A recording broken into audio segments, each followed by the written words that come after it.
this dude. Come on. What's going on, Or not. everybody? Jeff Holiday here, doing another episode of Fascinating People, where I get to talk to one of my patrons.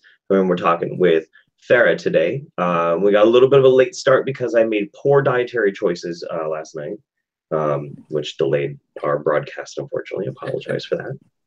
No worries. Make better choices next time. I need to hammer that into my head.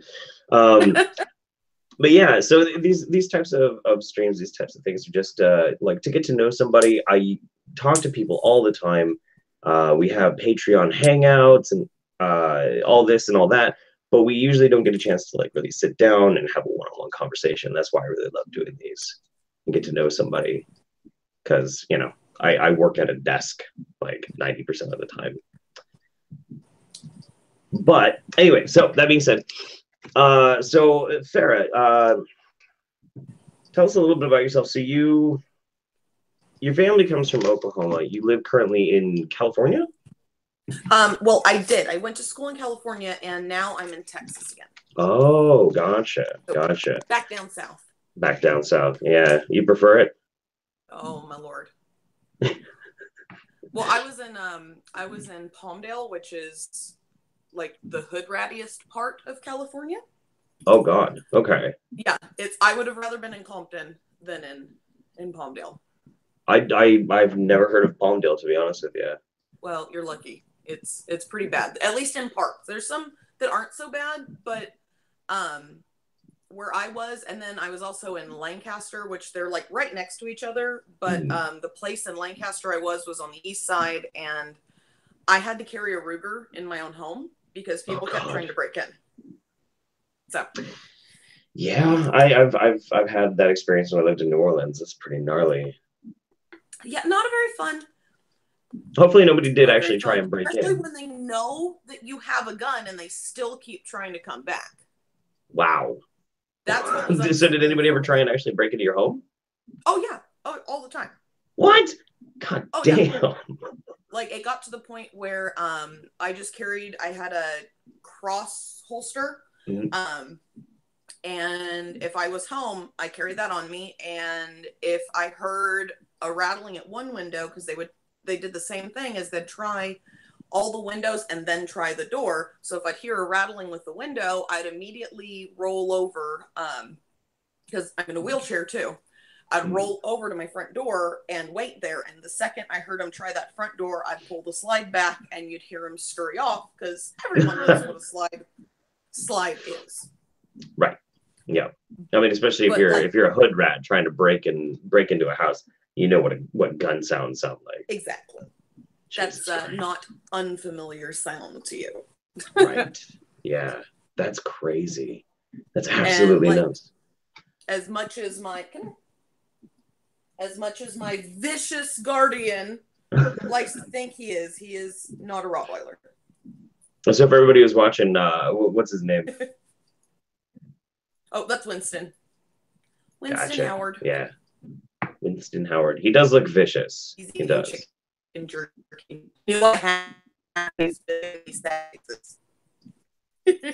Oh no, the connection went a little funky. Oh, there we go. I think you're back. Yeah, you're good.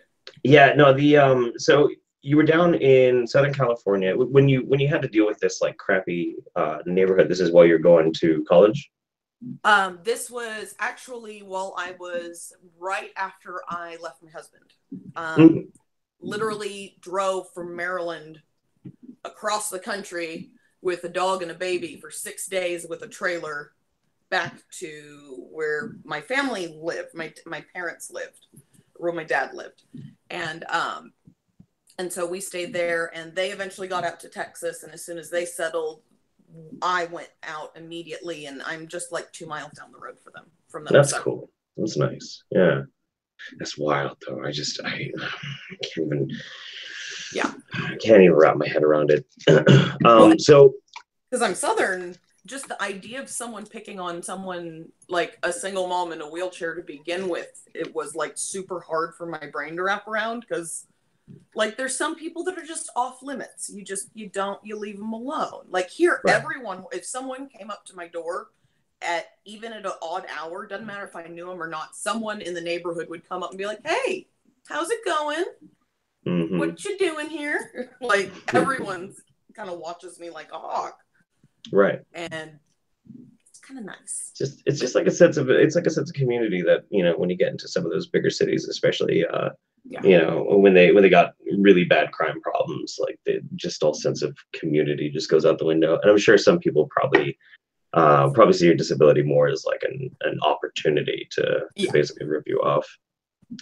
Yeah, that's ridiculous. Bad decision for them, because I was an armed security guard before, and I can unload my Ruger and the whole clip in about 7.3 is my fastest time, and that includes slapping the clip in. So nice. Yeah. I like shooting. That's my thing. So I love shooting too. I mean, my well, I haven't gotten my certification yet, so I can't actually carry it. But my EDC is a Ruger too. Oh, okay, awesome. Yeah. Yeah. But so yeah. And so the one of the things I wanted to ask you about, because I mean it obviously is going to play a part in like a lot of the things that we talk about. So you are in a wheelchair. Why exactly are you in the wheelchair?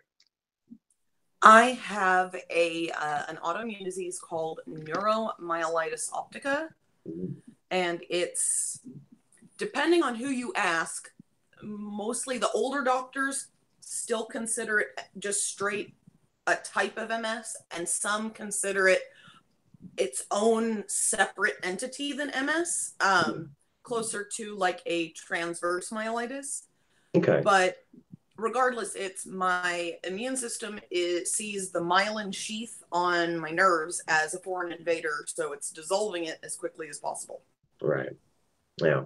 And it starts in your eyes and your extremities, and then like works its way in. Yeah, gotcha. So does as of like right now, is there any treatment options to either slow it or to halt its progression? It's you can't halt it, you can just slow it down as best as you can. But the problem is what they usually use to slow it down are immunosuppressants like you would use for a transplant patient. Right. Well, the problem with that becomes later on, if you're on those the immunosuppressants long enough, you run the risk of like lymphomas and leukemias and all sorts of other fun cancers, because your body can't battle the cancer cells. Right. So it kind of becomes like a balancing game of, well, we got to beat one but beat the other all at the same time. Right. So you don't want the treatment to kill you faster than the disease does, but yeah. Yeah, that's wild. That's absolutely wild. But yeah, so the and that's always kind of like the interesting setting part of it too, because I mean, you know, that right there is kind of like a good example of, you know, God, my brain and I left my brain back with the poutine, the spoiled poutine I had last night apparently. But yeah, I imagine though, because on an even playing field, because I get brain fog. So hey, there you go. You know what? We'll make it through this together. No, I'm having a great time though. But that's something that I always find really interesting though, is because when people are faced with that kind of a disability and that sort of condition, I've talked to 3 different people now, friends of mine they're all in wheelchairs too, and that tends to make them hardline empiricists, hardline science advocates. Like they just become no bullshit kind of people. Because we don't have to. Well, at least for me, I don't got time for it. So it kind of it feels like an excuse to just not pussyfoot around stuff. Sure. It's liberating. I imagine it is really damn liberating. Holy shit. That's wild. So do you so you said you like to do a lot of shooting and whatnot. Do you have a range that you practice at regularly? Since like I'm still kind of settling in here, where there is one up the street from me. I think it's Lone Star, and it's an indoor shooting range, and they have ladies' night every Tuesday, which is kind of awesome. So hell yeah, that's badass. Yeah, and I can get to, because where I was before, like the only ranges, I would have had to have someone carry me downstairs in Lancaster and Palmdale. or I would have had to drive out in the middle of, you know, the mountains, and literally they had an outdoor range literally called a place to shoot. Like, that's great. like everything. And I mean, it was nice, but it was a pain. So it's kind of nice to be able to just go inside, and especially with the lovely Texas heat we get in the summer and fall, go inside where it's air conditioned and just shoot to your heart's content. Yeah, that's got to be really nice. We did have a range here in town, but it unfortunately closed down. So now it's all just go out and you know, find a place somewhere. This is so crazy though. The last time that I went to go shooting, there's a spot that I really like. It's just up on the mountain, and it's probably about 100 yards or so. It's all gravel. It was just a big gravel dump for a road that they were going to use, but they never got around to it. And the whole thing just covered in brass and shotgun shells and broken furniture and crap everywhere for people to shoot at. And the last time I went out there, this dirty ass hippie in his Winnebago was camping on the range. See, like, brass isn't usually a clear indicator that people are using it to shoot. Don't want to camp there. Right. Just say no. I mean, me and my friend get out, and we're wearing leather jackets, and I've got a tack vest on underneath it and whatnot, and we're strapped because we're here to shoot. Yeah.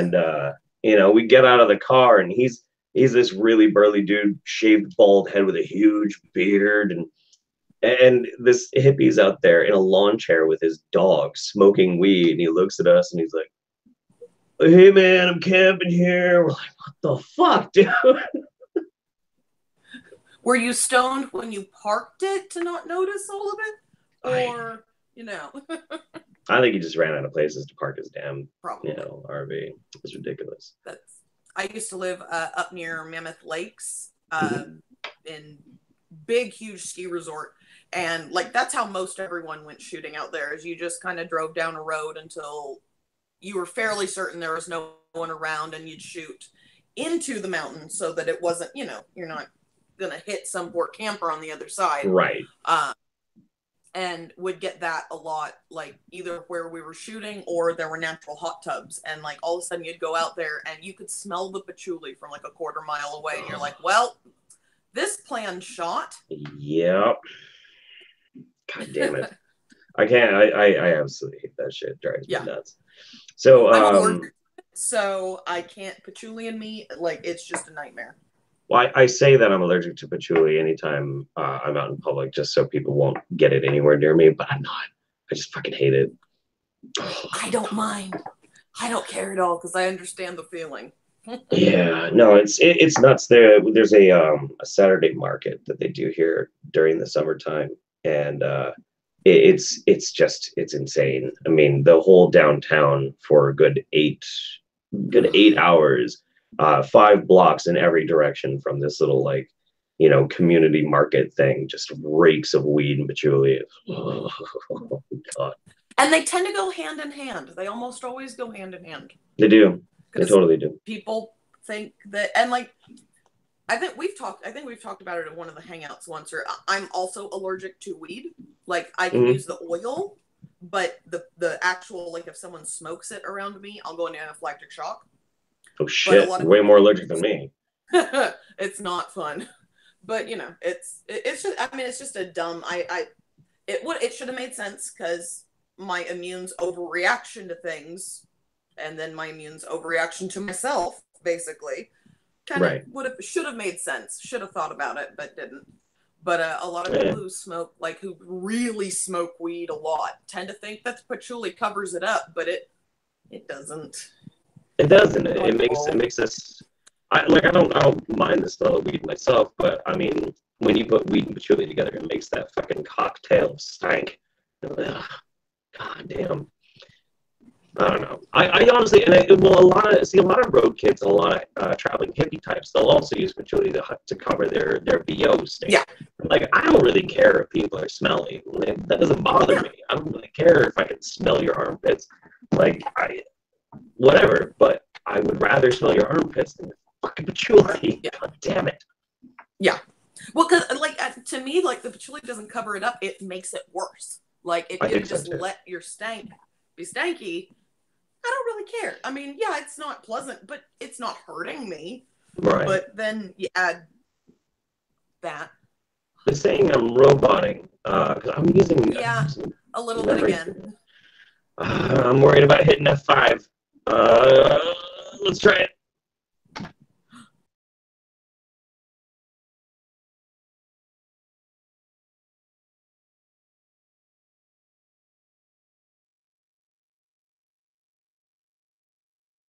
Okay, well, I'm back. I think it automatically kicks Farrah when I do that. Damn it. There we go. Okay, you're back.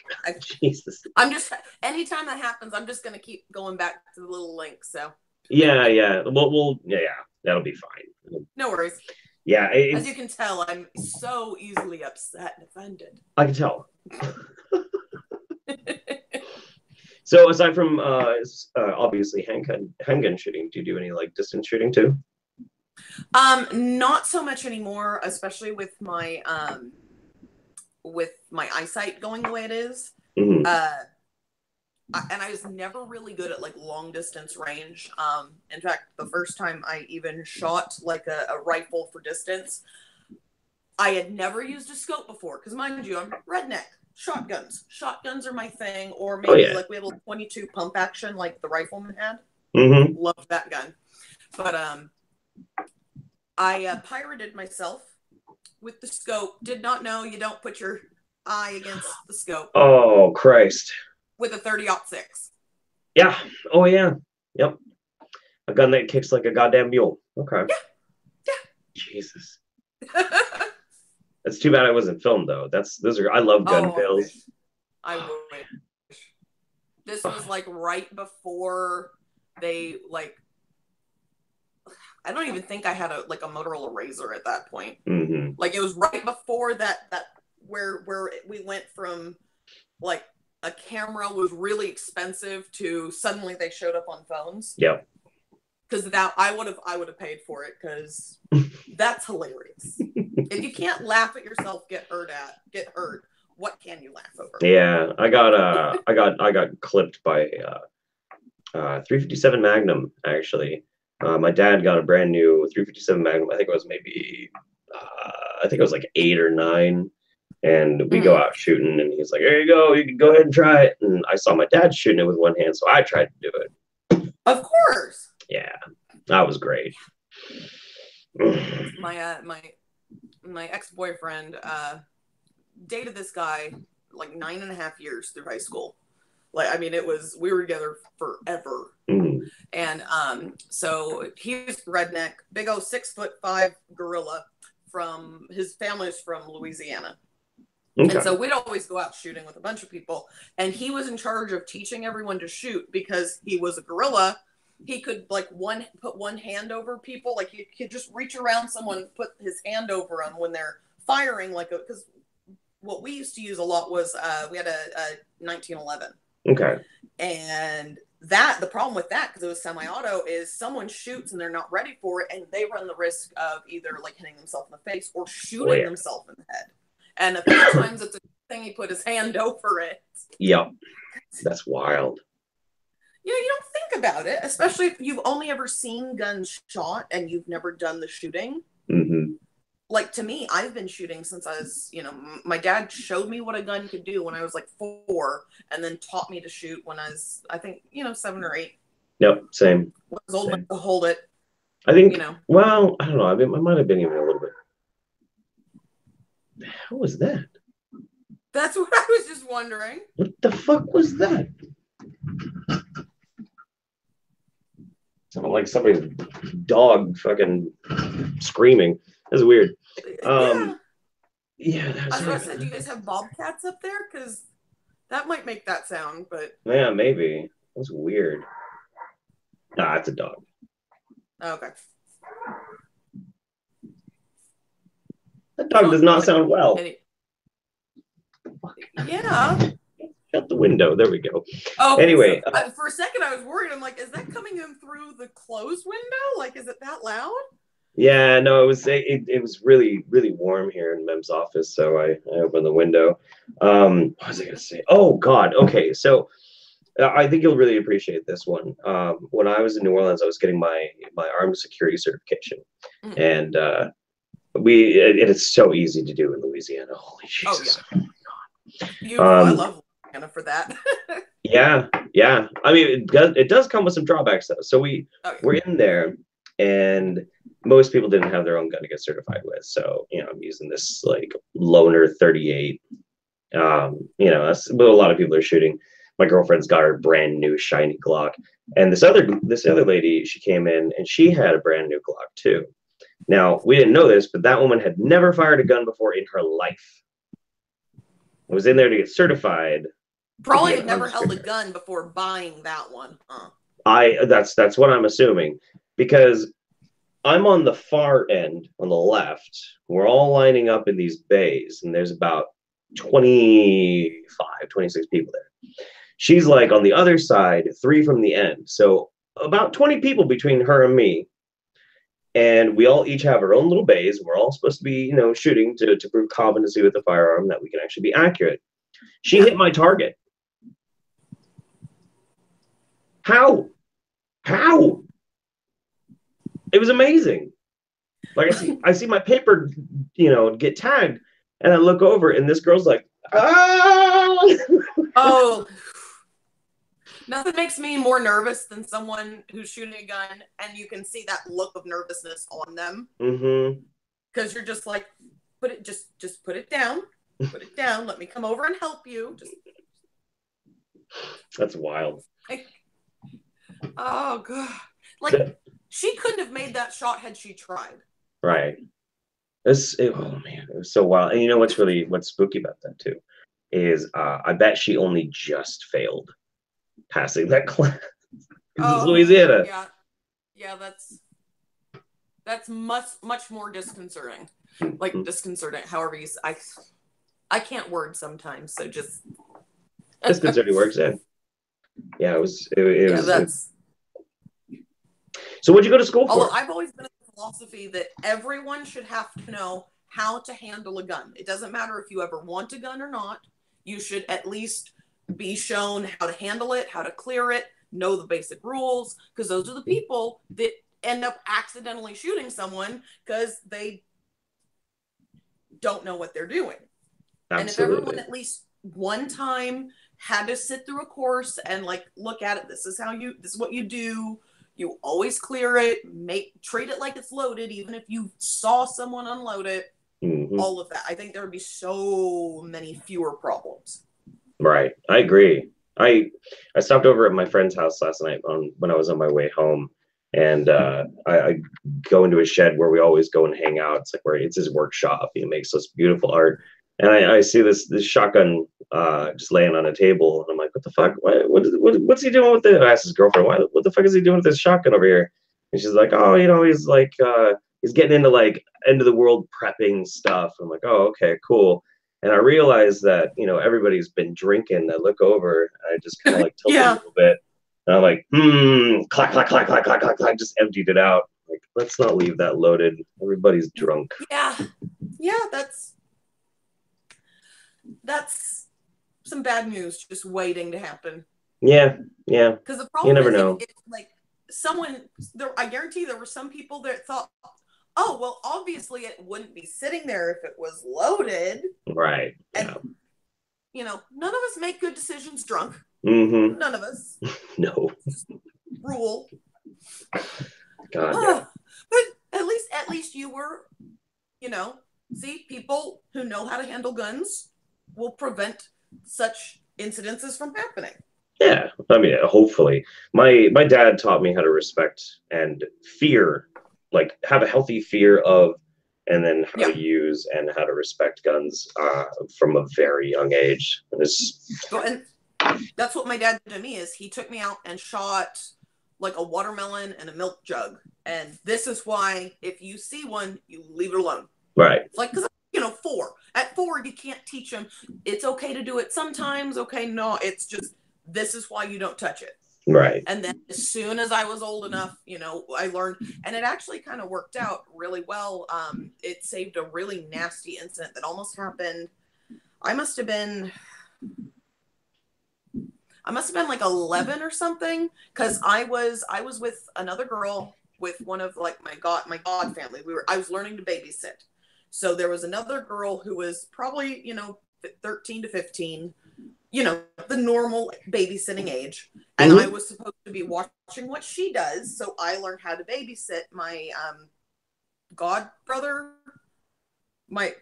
Basically, you know, they were godparents. My family was their godparent, you know. Sure. And orneriest little boy. God bless him. I loved him. This little boy. I'm glad he's finally got his stuff together. But so we're sitting there like watching Batman or something, and for whatever reason, a gun came on TV, and the little kid said, "Oh, I've got one of those." And I'm just, you know, of course, little kid, you're like, okay, cool. And he runs off, and all of a sudden, we hear him like come out of his parents' room. Right. Loaded handgun from next to the bed. Oh, shit. The girl who I was shadowing loses it. I have a feeling really liberal parents, like, she was terrified of it. She was like ready, thinking it was going to jump out and bite her regardless. So I was like, okay, not good. He has no idea what he's doing. She definitely has no idea what she's doing. And so I was like, oh, hey, here, can I see that? And because you could tell he was getting nervous because she's freaking out. Right. And I get him like to, you know, to quit, you know, bring it over, and like I just grab it and I just put my hand over so that the hammer couldn't come down if it wanted to, because it was an old revolver. Right. And so you grab it, and the first thing I do is I unload everything, and I go take it to the kitchen, put it on top of the fridge, and then call the parents. Right. I'm like, last thing we need is this to drop, or, you know. I mean, especially like if it's an old revolver. Him again. What's that? Huh? I don't think she ever bit at him again. I think she was done from that. Yeah. But it was old. Like it was obviously something that had been like passed down. Right. And if it was a single action, if it was a single action revolver, those can go off if you drop them. Yeah. Absolutely. Yeah, exactly. Like there's certain things with, you know, revolvers over handguns that are better than others, but then there's always the drawbacks over the others. And it was one of those scenarios that I just like target fixation. All I could hear was all the rules. My dad going, you know, big old oaky dad. I could just hear his big thick accent. Make sure it's unloaded. You always treat it like it. Yep. Every time. Always treat it like it's loaded. And, you know, perfect, exactly why you teach your kids that, because then they immediately go in to what you've taught them, instead of panicking and possibly making it worse. So that's when my son, he's going to turn 4, and this summer we're going to start that process. Yep, it's the right thing to do. Absolutely. Even like toy guns, he has to treat them like a real gun. That's the rule. Toy guns treated just like a real gun, which, you know, some people think is overkill, but, you know, I don't think you could really be overkill when it comes to guns, honestly. Gun safety. Well, yeah, because it's something that can actually kill you. Right. Yeah. I mean, that's actually really smart, though, to you know, start them off as gun safety with toy guns. Like, I mean, not only that, but you know, how many stories have we seen throughout the years of kids getting shot by cops because they have a realistic looking toy gun? Exactly. So. Yeah, exactly. That's wild. Yeah, I was actually very fortunate that. So I started buying guns and getting into collecting them and that sort of thing. And memory was like, well, you know, I'm really nervous about guns and everything like that. I know you always keep them, you know, trigger locked or breech locked and all that sort of thing, but you're gonna need to get a gun safe. And I'm like, so if I get a gun safe, that means you don't really care how many guns I buy? And she's like, as long as you have a safe, I don't care. Yeah. All right. Sweet. How it worked. And So I can just see the look on your face saying, so I can have as many as I like. Yeah. Got to save for them. I went and got my damn cowboy gun for Christmas. That was fun. Oh, yeah. Awesome. That's your baby, right, yeah, no, it's good. So, I love Tombstone's my favorite movie, so that's why I had to do it. How can you not love Doc Holliday? Come on. I know. Val Kilmer's amazing performance. Made for that role. He really was. And the only bad part about it though is because he was so good, if you watch the movie Wyatt Earp, who's the guy who plays Doc Holliday in that? He's in everything. God damn it. It's his fucking name. His performance is amazing. It's absolutely amazing in the movie Wyatt Earp. But you're expecting Val Kilmer. Mm-hmm. Exactly.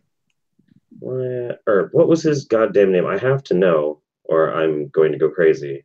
This happens to me almost every day. Dennis Quaid. Yeah. Yep, Dennis Quaid. He did a great job. Amazing job, but no. Can't do it. Sorry. Oh, boy. Hopefully I'm not getting the flu. My nephew has it. And of course, I live down the street from Eichard Elementary. Mm-hmm. The one that the second grade teacher just died from the flu. Oh, shit. Yeah.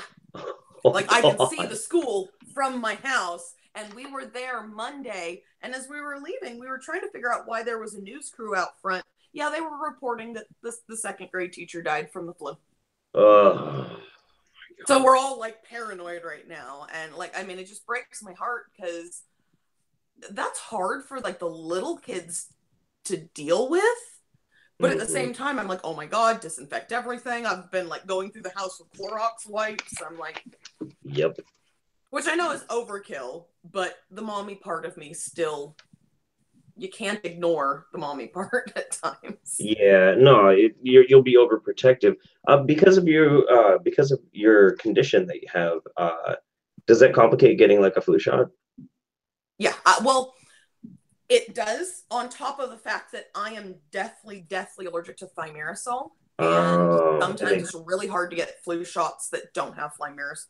Yep, it's the only shots that they still use thimerosal in is the flu shot. Yeah. I think that's the only one. And then the TB, there's still a lot of TB, or not TB, tetanus. Oh, tetanus, yeah.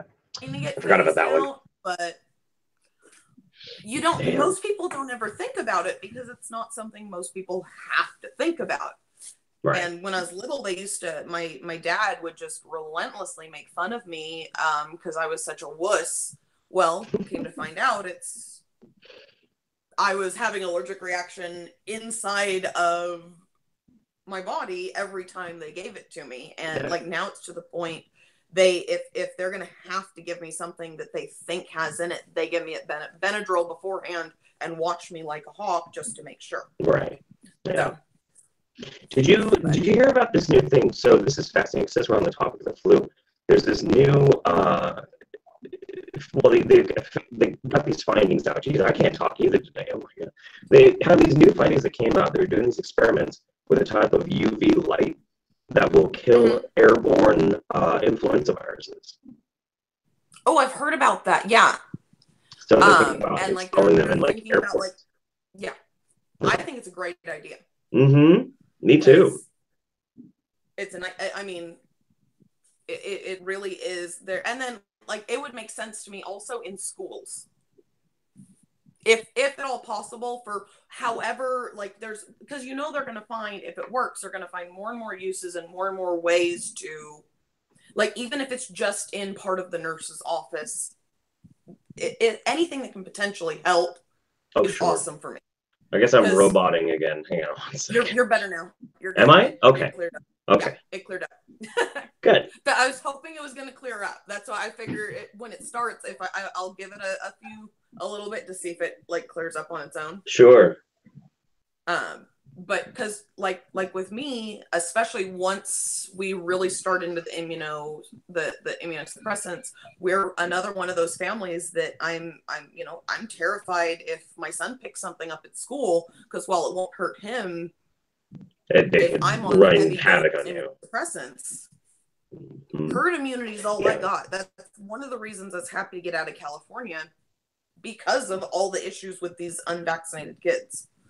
Oh yeah. It was. I think that was probably the worst place it was in America. Was Southern California, where they had all the measles outbreaks, and let alone Disneyland. Orange County had a gnarly measles outbreak, and then there was a couple other areas around there. And I still can't believe that one family brought their kid to Disneyland with measles. Like, I mean, they should even think that that's like biological terrorism at that point. Yeah. To me, it is. Honestly, we know what measles does, and especially Disneyland. There are Make-A-Wish kids and sick and dying kids there all the time because, common wish for a little kid that, that's something you can do. Oh, you want to go to Disneyland? Boom, we can do that. Yeah, but that's insane. It's the callousness of it it drives me absolutely up the wall. I mean, I don't know. I told you before we went live that since doing the chili juice videos, it's like making me scrutinize my own poop now, which is really unfortunate. But since really diving into doing vax, I kind of am sitting with this perpetual sense of rage inside of me. Yeah. It was nice to get away from having to talk about the anti-vax movement for a while, but jumping full blown into it now is yeah. Well, it's and I on one hand, I get it. I understand that most parents don't know a lot about medical stuff. The only reason I know as much as I do is I wanted to go into medicine when I was younger. And I have medical issues. I'm really well versed with medical stuff because that's just a common component of my life. And, I get it that not everyone knows these things, but when you start saying, oh, well, Jenny McCarthy told me, or it's McCarthy, right? Or McCartney. Yeah, I can't ever, that woman just. Yeah, it's Jenny McCarthy, yeah. But I get it. You want to be, skeptical of certain things. We have so much evidence that proves these are what these things do. This is the proven effect of vaccines. People buy into people telling them, oh, well, the vaccine industry is just trying to scare you and, bully you. No, you're trying to scare and bully people for your own personal gain. It blows my mind. It just blows my mind that people fall for this. I agree. How's my mic, by the way? It's a little robot-y, but it's not as bad as it was. I'm gonna try F5ing again. 1 second. Okay.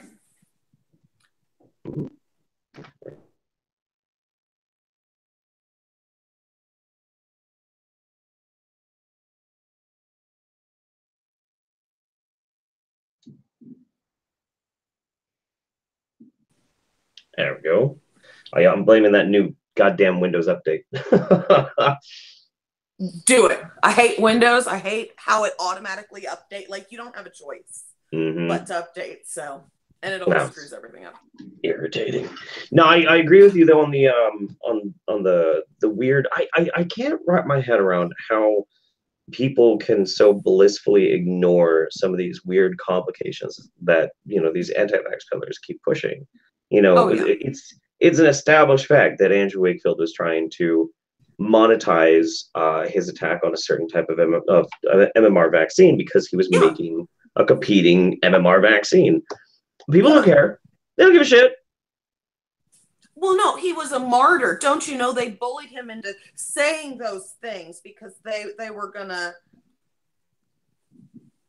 insert whatever crazy theory, because I've heard people say that they were threatening his family. I've heard people say that, like, just, I don't know. and I get it. Wow. The world is a scary place, and conspiracy theories can help some people kind of gain a sense of, okay, well, there's some shady person in charge of this. Really isn't chaos, but that's still no excuse to just put your fingers in your ears and ignore all of the evidence to the contrary. Especially when it can actually legitimately hurt or even kill people with some of this stuff. It's wild. Yeah. I mean, I understand. Oh yeah. There's this type of I forgot what they coined the term as. This one psychologist coined the term, but there's this weird sense of elation, this weird sense of it's an intoxicating feeling to feel like you are in possession of a hidden knowledge. Wish I could remember what the name was. Well, it makes you feel important. It gives you it gives them a sense of, I'm special. Right. And most of us, for the most part, aren't. Well, yes, we're special in our own ways, and we're special to those we love and those that care about us and that we care about. But most of us are not the warriors of destiny. Yeah. There's not 7 billion King Arthurs running around. Right. And because I mean, especially going to school in like late 90s, early 2000s, we all, junior high and high school is the worst about it. We all want to think that we are the heroes of some big giant story, and coming to terms for me with the fact that I'm not as important as I think I am, and my story is nothing more than my own. Like, for me, that was a really important moment, and it kind of made my anxiety and stress and everything so much better. But there's so many people that buy into that, and for the rest of their lives, they're just convinced that, oh no, I absolutely am. Right. Yeah. I deserve yes. I deserve attention. And like, I blame a lot of social media for some of this too, for that everyone is so convinced that everyone around them truly cares about what they had for lunch from Whole Wheatery or Whole Foods or whatever. Like, I mean, honestly though, what I've been thinking about social media a lot over the past couple of years, and I did come to the realization with how much I absolutely loathe politics and have loathed politics for the past year. It's always been a dumpster fire. That I actually appreciate pictures of people's food and their cats way more than yet another Trump post, yet another Hillary post, yet another whatever. Absolutely. Actually, I had to make it a point. I went for like a week straight on Facebook, and I just started asking every single one of my friends, like, will you please show me what you ate today? Please. Yeah. We're talking about the budget. And I'm like, I want to know what you ate. Can you send me a picture of your dog sleeping? I would like to see a picture of your dog sleeping. Yeah. Just something. Dogs unite us. Politics divide us, dogs unite. Absolutely. Yeah. Well, most cats can sometimes divide us just because they want to watch the world burn for their own amusement. But, some of them are cute. Cats have an agenda. I mean, that's just an established fact. Well, like, cats domesticated themselves. We did not. They came in and refused to leave. Yeah. Yeah, like a dirty couch surfing hippie. Yeah, only even more like insidious than that. Cats make sounds that mimic the sounds that babies make to get us to want to pay attention to them and to like care for them. That is evil. Yeah, they're manipulative little fucks, aren't they? They are. But then some of them can be so darn cute. That's true. I do still like kids. Like, they're cute, so you don't want to throttle them when they do ridiculous things. I don't know. I don't think I'm ever gonna own a cat again. After this last one goes, I think I'm done with cats forever. I never really wanted a cat. But well, I was gonna say, you never really get a cat; they just kind of get you. Right, right. Well, I mean, I went looking for this one. I was dating, it was my very first girlfriend, years and years ago. And I was like, I want a pet, you know, I really want to get a pet. And she's like, well, we're not getting a dog because I hate dogs. She's one of those rare people who does not like dogs. She's like, well, you can get a cat though. This weird goth anime chick. Dogs. I know. I shouldn't have trusted her either. She's a terrible. Yeah, that should have been a red girlfriend. flag. I know. I should have gotten out of that one. But I got this cat, and I fell in love with him. He was great, and he traveled with me all over the country for a long time. Oh. Yeah, yeah. I missed that little guy. What kind of cat is he? He was something that I got from Scamps. But it was funny. So just a cat. Yeah, it was just a cat. But I mean, like, I bought him. But I went to Scams, and at the time I was such a little gothling. I had like a black leather trench coat. My girlfriend had blue hair and like the Egyptian eyeliner and whatnot. So we go in there and I'm like, look, I'm not buying a goddamn black cat. That is way too cliche. I already am a cliche at this point. I don't want to be anymore. So I find this cat, and he's mostly black, but he's got a big silver butt. I'm like, that's awesome. Cool. Yeah, I'm gonna get this one. And so I got him, and within 2 weeks, he was purely black, completely black. And not only that, like, you know how if you take a black cat and you stick it in the sunshine, it looks brown? Yeah. Not this one. Still black. Completely black. Like the gothest fucking cat on the planet. God damn it. See, I like black cats. I do. And I feel probably because I was that kid that every stuffed animal I got, I would pick like the stuffy that was like, had like a wonky eye or had some defect, because I was convinced, what if I don't love it, who will? Oh yeah. Oh no, I was that kid too. Right? Like you're just like, I can't not like, and I couldn't. To this day, I can't throw away stuffed animals. I know they're not inanimate, but the idea of thinking of them sad in the garbage can, I can't do it. I had that problem for a really long time too. Right? So like black cats, I feel bad because they kind of get shit on a lot. They do.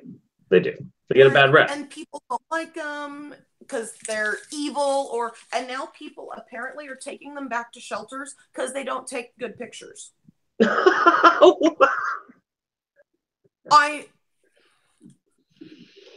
Shelters are now like kind of talking to people when they're bringing the cat, especially black cats, because they don't photograph well. They don't take good selfies because you take a picture, like you're looking at your cat, you can tell your cat apart from other cats. Right. But in a picture, black cats don't really have features because they're black. But that's so fucked up. Right? If you can abandon your pet because it doesn't take good enough pictures, you deserve to have no more pets. Agreed. I like pets. Animals as a fucking fashion accessory. Jesus Christ. Yeah. I mean, unless you're a bird person, then I can totally understand that. Like, if you actually really like birds, like they do make actually a pretty cool fashion accessory. You know? Oh yeah.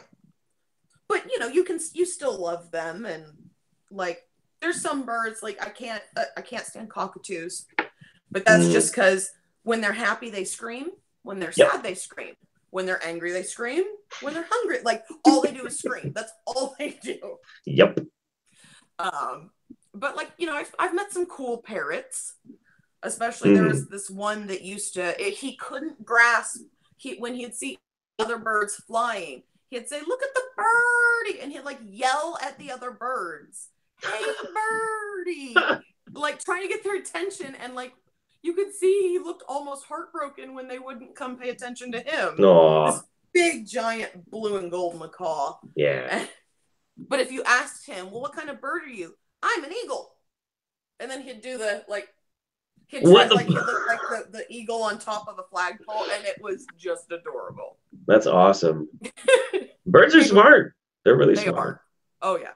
Most animals are a whole lot smarter than people give them credit for. That's very, very true. The only bird I ever really wanted to own is endangered, so I can't do it. I really wanted a Eurasian vulture, just because they're so fucking big. Yeah. Oh, I just like the idea of walking around town as an old man with this giant buzzard on top of me, like so big it has a foot here and a foot on top of my head, just staring at Right? everyone. Be awesome. Oh, yeah, just giving him the evil eye. Yeah. And you can just feed him little. Yeah. Yeah. I'll have like a dead rat, in a bag ready Yeah. for him. So in Breaking public I up can like, pieces of a yeah, rabbit. And throw it up. Awesome. Just train see, that thing to and mean see, mug everybody's eye fucking everybody. the dark sense of humor I have, like if someone said anything, I'd be like, oh, he's just waiting for me to die. That's right. Because I like to make jokes like that. Yeah. I'm only on Makes other top of people this asshole until he goes. Then I'm eating him. Shit. I love that. Man. Yeah, I think JT Viper put a picture of a Eurasian vulture in there. Nope. Guess not. Okay.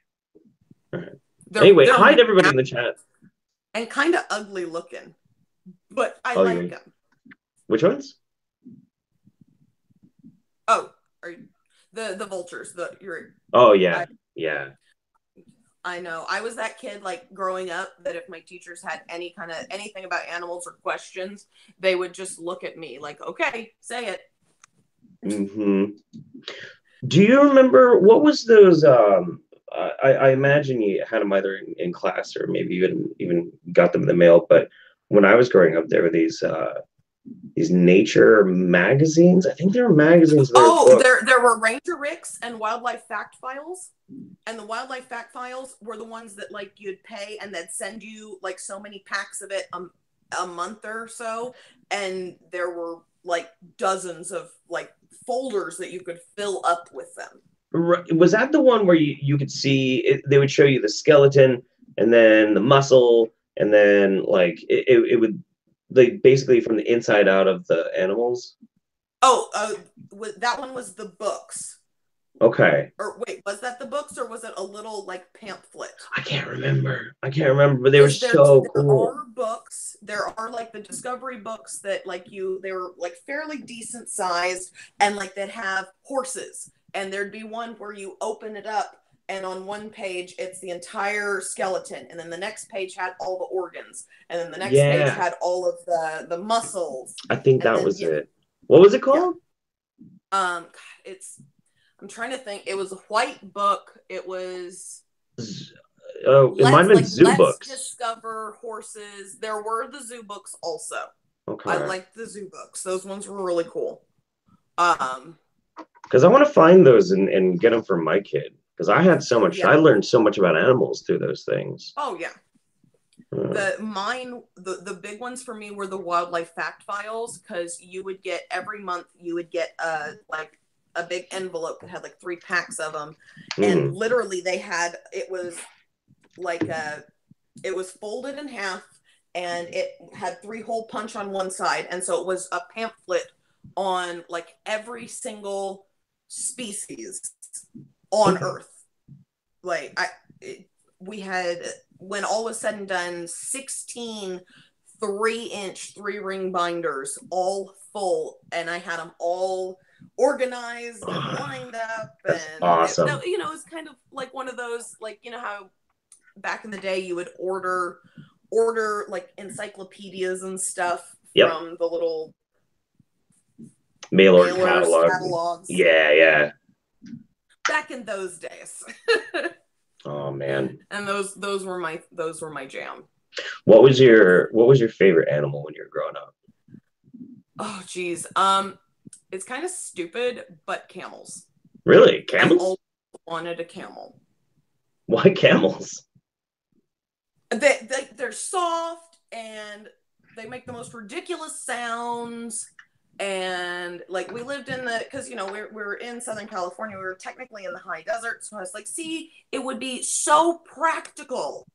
It'd be way more practical than a horse. I mean, you're technically right. Don't have to worry about watering it. No, of course not. And then my other and then I also liked peacocks because they eat rattlesnakes and other venomous snakes. And do they really? People had them all over. Oh yeah, that's why a lot of horse properties you'll see have peacocks, because they'll kill and eat the snakes. That's crazy. I didn't even know that. They'll attack your car if they get mad at it. Well, yeah. But they're mean motherfuckers. Like, Peacocks are assholes. Yeah. Oh yeah. And I like foxes.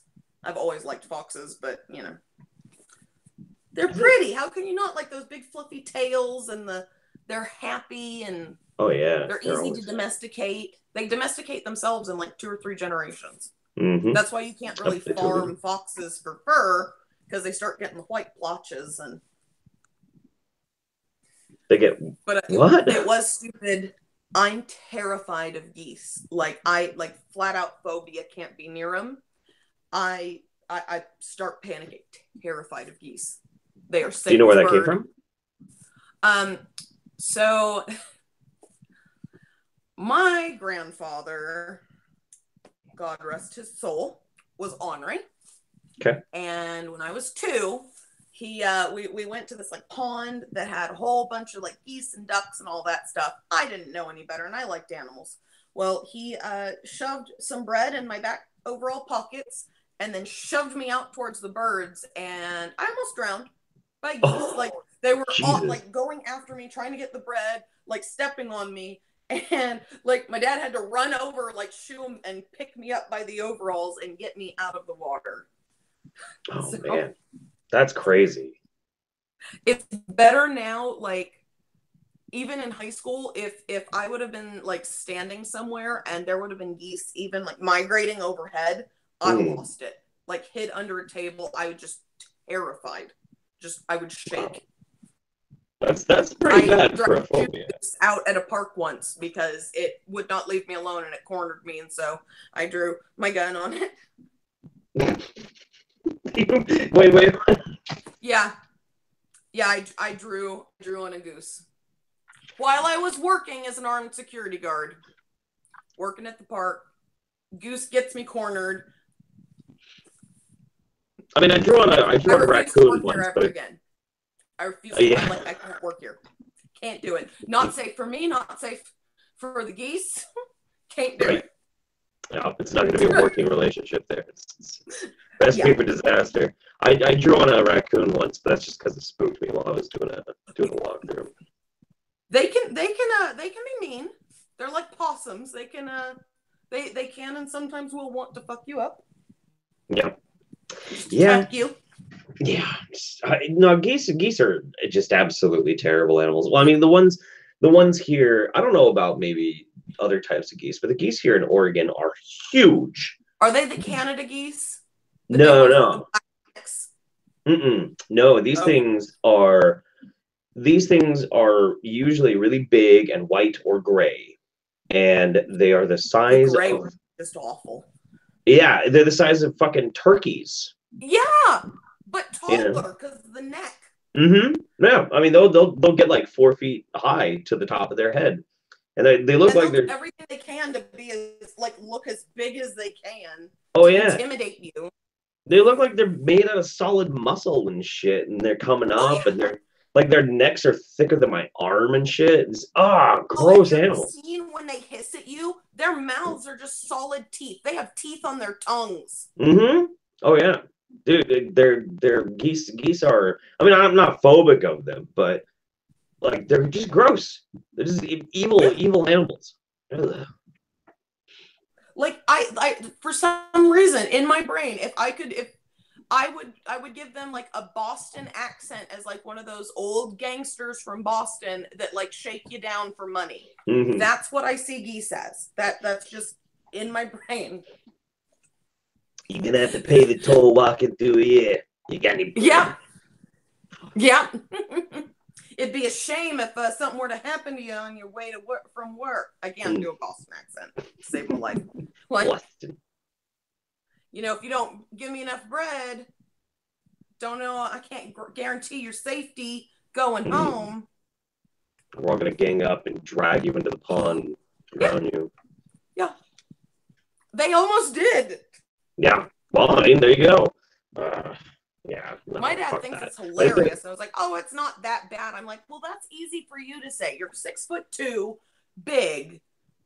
They were taller than me at the time. Mm-hmm. I just remember looking up at geese.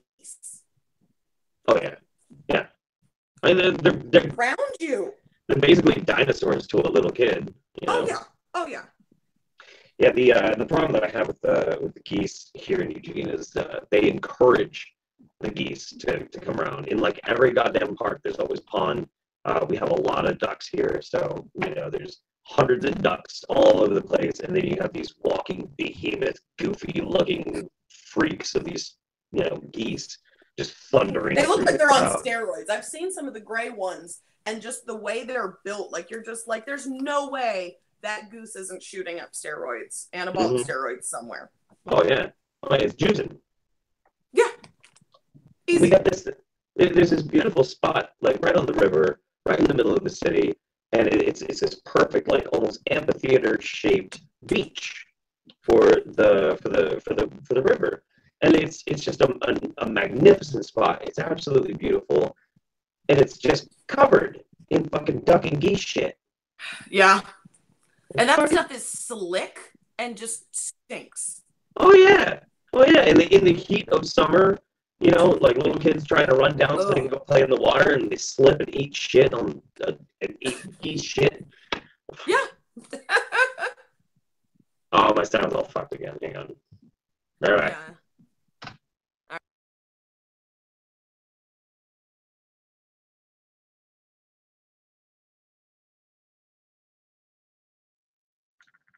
Oh, before yeah, Leslie Maxwell wanted me to say "your move, creep" before I fixed my roboting, but I didn't get that time.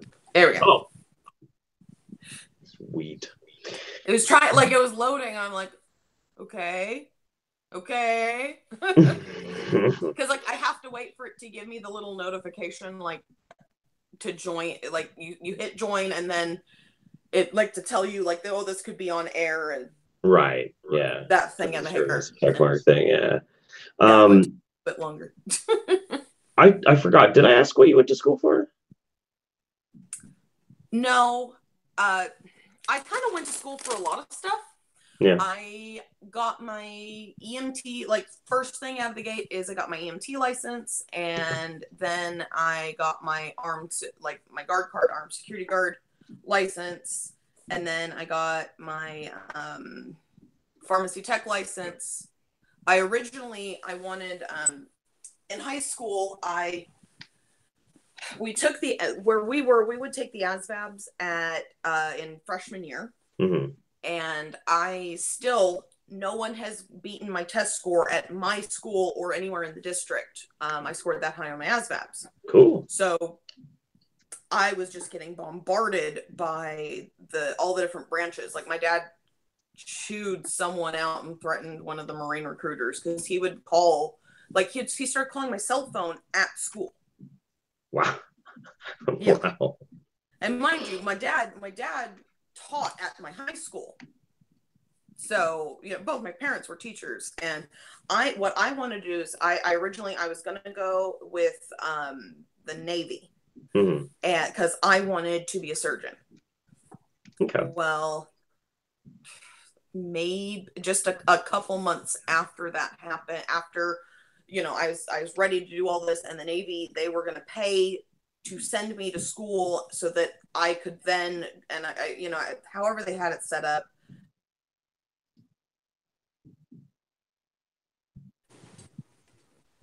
You there? There we go. Yeah, I phone call. Oh. It's not important. He is. I love it. It's my brother-in-law-ish. I call him my brother. I love him, but I'll call him back after. Okay.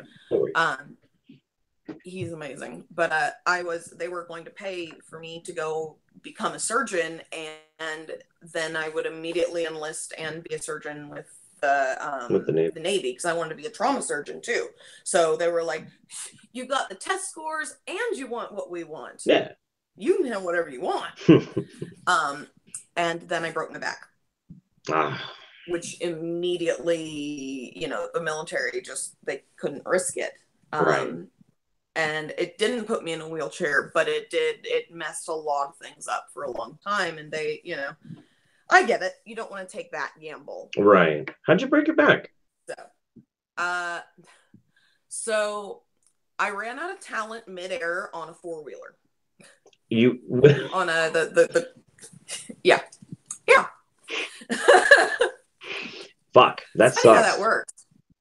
Oh yeah. So we were out in Dumont Dunes, and this was it was, what do you call it? Thanksgiving. Mm-hmm. So literally we did. So sorry, Brian.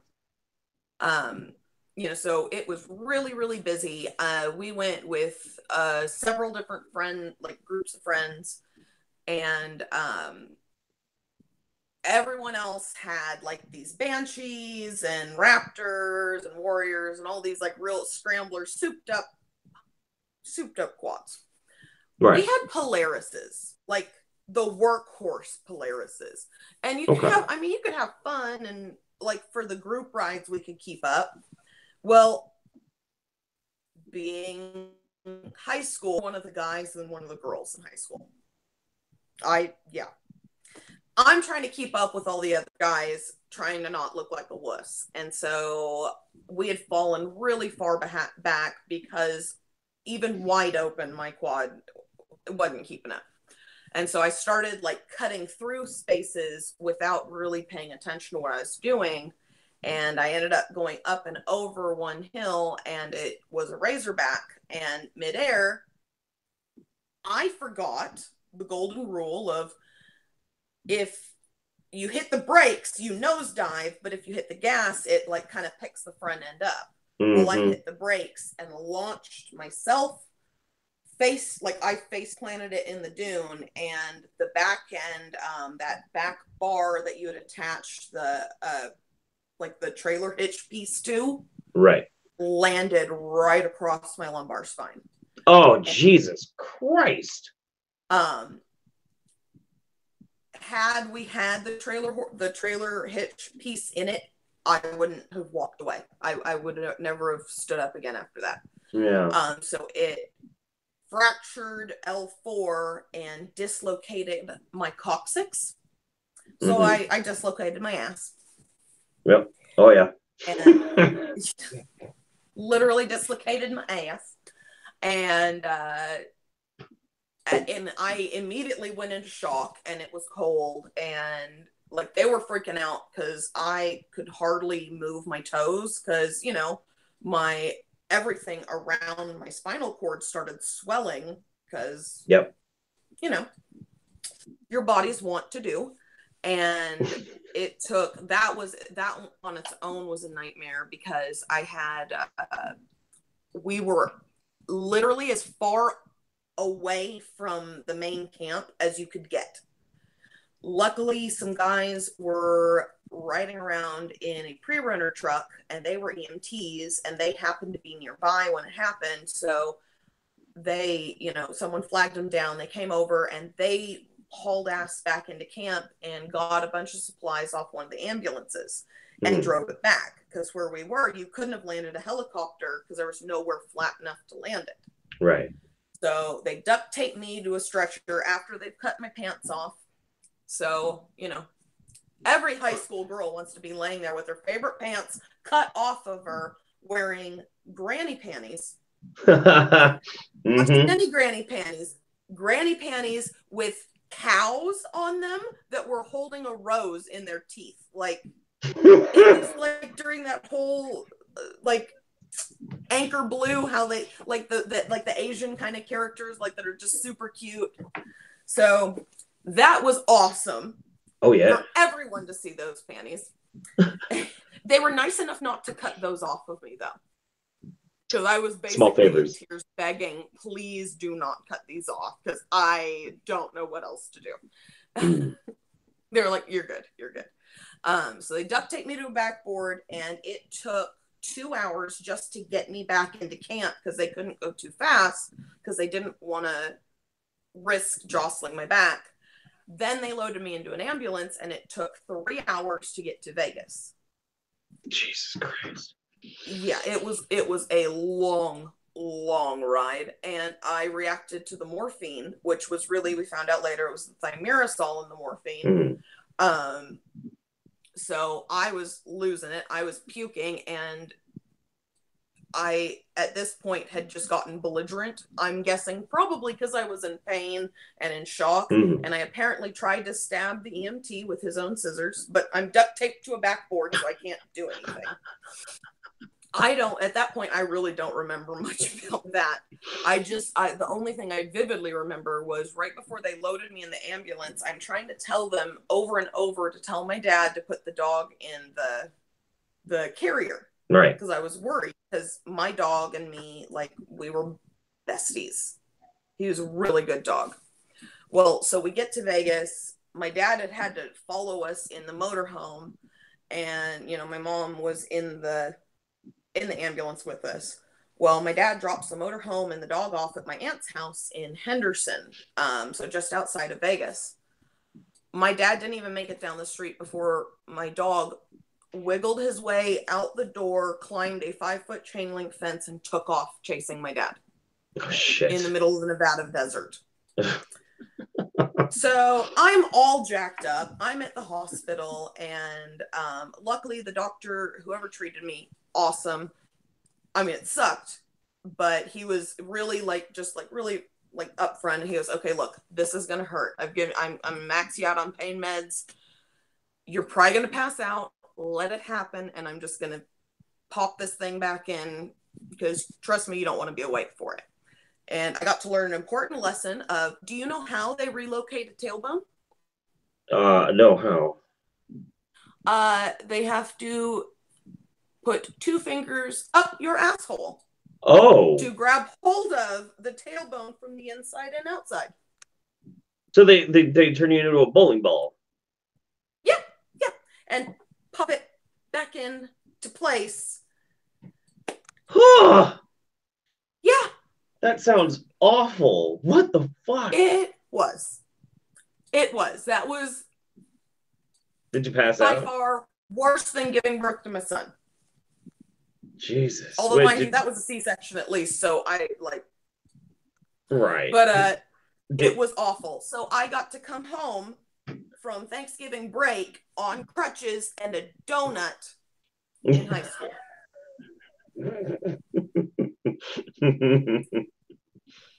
I was already getting bullied, so why not add on? Why not just give me a donut ass seat crown to just top it all off? Oh yeah, why not? God damn. And then as soon as my dad didn't tell me until we got back to my aunt's house that my dog had ran away. That's fucked. The dog came back though, right? 12 days later, we got him back. Wow. Like, miraculously. I think what had happened was that someone had saw him because he was a purebred and was going to keep him. Right. Because my aunt swears, or it may have been 10 days, 10 or 12 days. It was well over a week, because my dad ended up buying another dog, trying to like make you feel better. You know what dads do. Yeah. Let's fill this hole in your heart with a little bit of silly putty and pack it in there. Yeah. I mean, he's a cute dog, idiot dog, but a cute dog. He looked like a doll. But so I insisted, I'm like, look, I want to go back one time and look, I just want to find my dog. And so, my dad's not going to tell me no, because, his broken-hearted little princess. Right. And we get there and everyone's drinking coffee, and I'm just like, come on, Dad, I really want to go do this. Let's go look. We get down the street, and mind you, the official search hadn't even started. We get down the street, and there's this lady like fumbling with this big piece of wood at the end of the cul-de-sac. And like we start walking that way, and you hear her drop it, and like you could hear her like, "Oh God, are you okay?" Like talking to something.